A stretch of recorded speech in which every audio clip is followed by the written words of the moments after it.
Hello বন্ধুরা, চলে এলাম আবারও একটি নতুন ভিডিও নিয়ে। তো আজকে দুপুরে রান্না একদম কমপ্লিট। এখন ফ্রিজ থেকে বের করে নেব দুধের বোতলটা, কারণ ফ্রিজিং দুধটা একটু নর্মাল হতে অনেকটা সময় লেগে যায়, তো আগেই বের করে রাখলাম। আর নিরামিষ খেতে মাঝে মাঝে মন্দ লাগে না। তো এখানে আজকে দেখো দুপুরে তোমাদের সঙ্গে কী কী রান্না করেছি সেগুলো একটু দেখে নাও। আর দেখো আমাকে এখানে, আমি মনে হয় রান্না করতেছি না, মনে হয় স্টেজে উঠে আমি গান গাইতেছি।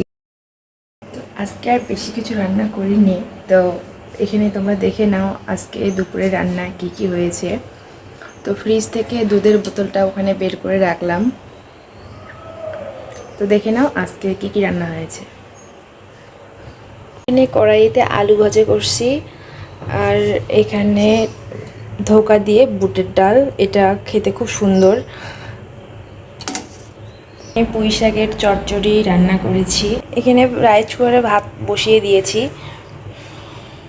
তো বন্ধুরা, আজকে দুপুরে রান্না এগুলোই ছিল, তো তোমাদের সঙ্গে শেয়ার করলাম। আর বেশি কিছু রান্না করা হয় নাই। এরপর চলে এলাম রুমে। তো বন্ধুরা, আমার ভিডিওটা তোমাদের কাছে কেমন লাগলো অবশ্যই কমেন্ট করে জানাবে। আজকের ভিডিওটা এই পর্যন্ত, দেখা হবে অন্য কোনো ভিডিওতে।